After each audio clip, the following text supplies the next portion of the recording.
Hello views, welcome back to our channel. So ఈరోజు some వచ్చేసి contains duplicate. So ప్రాబ్లంలోకి వెళ్ళిపోదాం. So ఈ problem ఏంటంటే ఏదైనా అరే ఇస్తారు. ఇక్కడ అరేలో కొన్ని నెంబర్స్ ఉంటాయి. సో ఆ నెంబర్స్లో ఏదైనా ఎలిమెంట్ మోర్ దెన్ వన్స్ అంటే అట్లీస్ట్ ట్వైస్ రిపీట్ అయితే దాన్ని ట్రూ అని రిటర్న్ చేయాలి, లేదంటే ఫాల్స్ అని రిటర్న్ చేయాలి. కానీ బేసిక్లీ ఏదైనా డూప్లికేట్ అరేలోని ఏదైనా డూప్లికేట్ ఉంటే దాన్ని ట్రూ అని రిటర్న్ చేయాలన్నమాట. అది ప్రాబ్లం. సో ఈ ప్రాబ్లం సాల్వ్ చేయడానికి చాలా వేస్ ఉన్నాయి. ఫస్ట్ బేసిక్ ది ట్రై చేద్దాం, అదే brute force approach. So brute force అంటే తెలుసు కదా, బేసిక్ అని. ఓకే. సో ఎట్లా అప్రోచ్ చేద్దామంటే ఇప్పుడు ఫస్ట్ ఎగ్జాంపుల్ తీసుకుందాం. 1 2 3 1 కదా. సో ఇక్కడ ఏం చేస్తామంటే ఫస్ట్ అరేలోని ఒక ఎలిమెంట్ తీసుకొని మిగతా ఎలిమెంట్స్తో కంపేర్ చేస్తాం. కంపేర్ అంటే ఈక్వల్ కాదా అని చూస్తాం. ఏవైనా 2 ఎలిమెంట్స్ ఈక్వల్ అని వస్తే ట్రూ రిటర్న్ చేస్తాం, లేదంటే లూప్స్ అన్ని అయ్యాక ఫాల్స్ రిటర్న్ చేస్తాం అనమాట. ఓకే. సో ప్రాబ్లంలోకి వెళ్ళిపోదాం. సో ఈ అప్రోచ్ ఎట్లుంటుందో చూద్దాం. సో ఫస్ట్ ఎలిమెంట్ కోసం ఒక ఫర్ లూప్ తీసుకుంటున్నాం. ఓకే. Length of నమ్స్.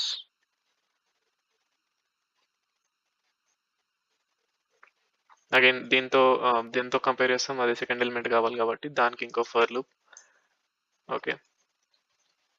సో ఇక్కడ లాస్ట్ ఎలిమెంట్ ని ట్వైస్ కంపేర్ చేయలేం కాబట్టి ఇక్కడ మొత్తం ఎలిమెంట్స్ కాకుండా ఇక్కడ వరకు తీసుకుంటాను అనమాట. ఓకే. ఫస్ట్ ఫర్ లూప్ ఏమో ఇక్కడ వరకు రన్ అవుతుంది, అండ్ ఇక్కడ ఇదేమో i+1 తీసుకుందాం. ఓకే. సో ఫస్ట్ ఒక ఎలిమెంట్ కన్సిడర్ చేసుకొని దాని తర్వాత ఉన్న ఎలిమెంట్స్ని throughout the length compare చేయాలన్నమాట. సో దాని మీనింగ్ అదనమాట. ఓకే. సో సింపుల్ లాజిక్ ఇది. నెమ్స్లోని i equals to names of j. So ఈ కండిషన్ ట్రూ అయినప్పుడు రిటర్న్ ట్రూ, లేదంటే ఫర్ లూప్ మొత్తం అయిపోయాక రిటర్న్ ఫాల్స్. ఓకే. చూద్దాం. సో యాక్సెప్ట్ అయింది. సో ఇక్కడ రిటర్న్ ఫాల్స్ అని ఇవ్వకపోయినా ఏం కాదు, ఎందుకంటే ఈ కండిషన్ ఫెయిల్ అయినప్పుడు ఫాల్సే రిటర్న్ చేస్తుంది అనమాట. ఓకే. ఇది లేకుండా కూడా మనకి యాక్సెప్ట్ అవుతుంది.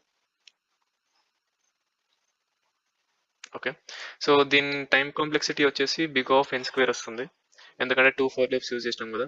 సో ఫస్ట్ ఫర్ లూప్ లో మళ్ళీ ఇంకో లూప్ అవుతుంది కాబట్టి దాన్ని బిగ్ ఆఫ్ n² వస్తుంది టైం కాంప్లెక్సిటీ. సో ఇదనమాట. సో మనం దీన్ని ఇంకొంచెం ఆప్టిమైజ్ చేయాలన్నమాట. టైం లిమిట్ ఎక్సీడెడ్ అని మనకి అన్ని టెస్ట్ కేసెస్ పాస్ అవ్వలేదు. ఓకే. 65 మాత్రమే అయినాయి. సో దీనికి ఎట్లా వెళ్తామంటే సార్ట్ మెథడ్ యూజ్ చేసుకొని కూడా చేయొచ్చు. సో సార్ట్ చేస్తున్న ఆ అప్రోచ్ ఎట్లుంటుంది అంటే సార్ట్ చేసినప్పుడు దీన్ని అరే ఎట్లా మారుతుంది అంటే 1 1 1 కదా. సో ఇది ఆఫ్టర్ సార్ట్ అనమాట. సో ఆఫ్టర్ సార్ట్ మనం ఏం చేస్తామంటే మళ్ళీ ఒక ఫర్ లూప్ తీసుకొని ప్రీవియస్ ఎలిమెంట్ కరెంట్ ఎలిమెంట్తో ఈక్వల్ ఉంటే రిటర్న్ ట్రూ చేస్తాం, లేదంటే ఫాల్స్ చేస్తాం. సో అదొక అప్రోచ్ ఉంది. ఓకే. అది ఎట్లా చేద్దాం చూద్దాం. ఫస్ట్ నేమ్స్ని సార్ట్ చేస్తున్నాం సార్ట్ మెథడ్తో. సో ఇది పైథాన్లో డిఫాల్ట్ మెథడ్ అనమాట. Okay. For loop length of నమ్స్. Okay. So ఇక్కడ ఏంటంటే మనము కరెంట్ ఎలిమెంట్ని ప్రీవియస్ ఎలిమెంట్తో కంపేర్ చేస్తున్నాం. సో మనకి కరెంట్ ఎలిమెంట్ 0, ఒకవేళ 0th ఇండెక్స్లో కరెంట్ ఎలిమెంట్ ఉంటే ఇప్పుడు ఈ 1 కరెంట్ ఎలిమెంట్ అనుకుంటే ప్రీవియస్ ఎలిమెంట్ ఏమి ఉండదు కాబట్టి సో మనం ఫస్ట్ ఎలిమెంట్ నుంచి స్టార్ట్ చేద్దాం, అంటే ఇండెక్స్ 1 అనే ఎలిమెంట్ నుంచి స్టార్ట్ చేద్దాం. సో 1 అని ఇచ్చేస్తుంది ఇక్కడ. So if names of i equals to names of i-1 return true. Okay. చూద్దాం. సో ఇది కూడా యాక్సెప్ట్ అయింది. సబ్మిట్ చేద్దాం. మేబీ ఆ టైం లిమిట్ ఎక్సీడెడ్ అనే ఎర్రర్ రాకూడదు. ఓకే. కాకపోతే యాక్సెప్ట్ అయింది, కాకపోతే ఏంటంటే చాలా వర్స్ట్ ఉందన్నమాట మన టైం కాంప్లెక్సిటీ. సో దీన్ని ఇంకా ఎట్లా ఆప్టిమైజ్ చేయాలనే చూద్దాం. సో దీని టైం కాంప్లెక్సిటీ ఏమొస్తుందంటే big of n log n వస్తుంది అనమాట. ఎందుకంటే సార్టింగ్ అనేది మెర్జ్ సార్ట్ తో అవుతుంది అనమాట. సో మెర్జ్ సార్ట్ అనేది divide and conquer method. So divide చేయడానికి log n times log n అంటే బిగ్ ఆఫ్ log n పడుతుంది, అండ్ మళ్ళీ మర్జ్ చేయడానికి బిగ్ ఆఫ్ n పడుతుంది. సో టోటల్గా బిగ్ ఆఫ్ ఎన్ లాగ్ ఎన్ అనే టైం కాంప్లెక్సిటీ మనకు వస్తుంది వర్స్ట్ కేసులో. ఇప్పుడు షార్ట్కే మనకి big of n log n time complexity ఉంది. సో మళ్ళీ ఇక్కడ ఫర్ లూప్కి మళ్ళీ బిగ్ ఆఫ్ ఎన్ యాడ్ కావాలి కదా అనే డౌట్ మనకు రావచ్చు. సో అలా ఎందుకు అవ్వదు అంటే బిగ్ ఆఫ్ ఎన్ లాగ్ ఎన్ అనేది బిగ్ ఆఫ్ ఎన్ని డామినేట్ చేస్తుంది అనమాట టైంలో. సో ఎట్లా అంటే ఇక్కడ big of n n to log n కదా, సో అది అయిపోయేసరికి బిగ్ ఆఫ్ ఎన్ కూడా అయిపోతుంది అనమాట. సో రెండు సపరేట్ ఆపరేషన్స్ కాబట్టి time complexity add or multiply అవ్వదు. రెండు సెపరేట్ కాబట్టి సార్ట్ తీసుకునే టైం కన్నా ఫర్ లూప్ తీసుకునే టైం తక్కువ కాబట్టి still big of n log n a time complexity అవుతుంది అనమాట. ఓకే, సో అది అర్థమైంది అనుకుంటున్నాను. ఓకే, దీన్ని ఇంకా ఎట్లా ఆప్టిమైజ్ చేయాలంటే సో హ్యాష్ సెట్ అనేది కాన్సెప్ట్ యూజ్ చేసుకొని కూడా దీన్ని చేయొచ్చు అనమాట. సో ఆ మెథడ్ ఎట్లుంటుందో ఇప్పుడు చూద్దాం అనమాట. ఓకే, సో హ్యాష్ సెట్తో ఎట్లా సాల్వ్ చేయాలంటే ఫస్ట్ ఒక సెట్ తీసుకుంటాం. అరేలోకి ట్రావర్స్ అయ్యే కొద్దీ ఆ ఎలిమెంట్స్ అన్ని సెట్లోకి అపెండ్ చేస్తాం అనమాట. సో అపెండ్ చేసే కన్నా ముందు ఆ ఎలిమెంట్ ఆల్రెడీ ఉందా లేదా అని చూసి అపెండ్ చేస్తాం. ఒకవేళ ఉంటే ట్రూ రిటర్న్ చేస్తాం, లేదంటే అపెండ్ చేస్తాం. ఓకే, సో ఫస్ట్ నేను ఒక సెట్ తీసుకుంటున్నాను ఇక్కడ. సో నేమ్ ఏదైనా ఇవ్వచ్చు. ఓకే, ఫర్ లూప్కి ట్రావర్స్ అయిదాం. ఇనిషియల్గా సెట్ అనేది ఎంటీలో ఉంటుంది కాబట్టి ఫస్ట్ ఎలిమెంట్ ఎట్లాగో స్కిప్ అయిపోతుంది. సో ఎట్లా ఇస్తామంటే in unique return true. Okay, లేదు అంటే యూనిక్లోకి యాడ్ చేస్తాం నెమ్స్ ఆఫ్ 5 అనేది. ఓకే, చూద్దాం.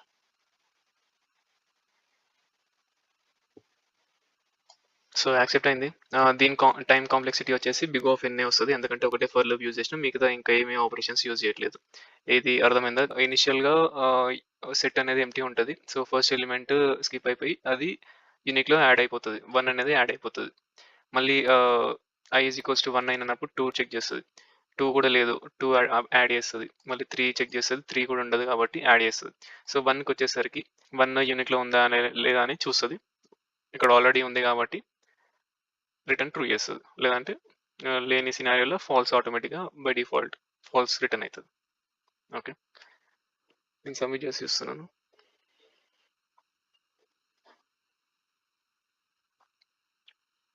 ఓకే, ఇప్పుడు కొంచెం బెటర్గా వచ్చింది. సో ఈ ప్రాబ్లమ్ని ఇంకా సింపుల్గా ఎలా సాల్వ్ చేయాలి అంటే ఇంకొన్ని వేస్ కూడా ఉన్నాయి, అది కూడా చూద్దాం. లైక్ సెట్ అనే ఒక ఆబ్జెక్ట్ని యూజ్ చేసుకొని కూడా చేయొచ్చు. సో సెట్ యూజ్ చేసుకొని ఎట్లా చేస్తాం, ఇందాక చేసినట్టే సిమిలర్గా చేద్దాం. ఓకే, ఇట్లా చేయొచ్చు అనమాట. సో బై డిఫాల్ట్ యాడ్ అయిపోతుంది. సెట్ అన్ని సెట్లోకి వచ్చేసి సెట్ అంటే ఏంటంటే డూప్లికేట్ ఎలిమెంట్స్ ఉండవు అనమాట. ఒకవేళ ఏమైనా డూప్లికేట్స్ ఉంటే అవి కన్సిడర్ చేయదు అనమాట సెట్ అనేది.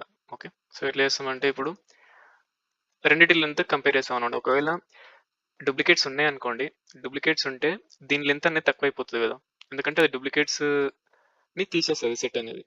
సో రెండు మనకి మ్యాచ్ అవ్వకపోతే దాంట్లో డూప్లికేట్ ఉన్నట్టే దాన్ని అర్థం కదా. సో అట్లా చేద్దాం అనమాట. ఓకే, ఆల్రెడీ మనం యూనిక్ అని తీసుకున్నాం కాబట్టి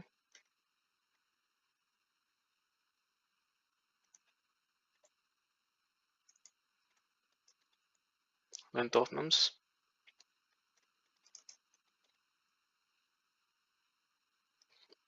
ఓకే, ఇట్లా కూడా చేయొచ్చు.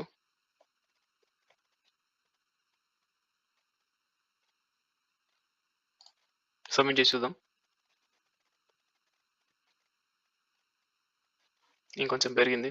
సో ఇదే కోడ్ని మనం ఇంకా నెంబర్ ఆఫ్ లైన్స్ తగ్గియచ్చు సింపుల్గా రాయాలంటే.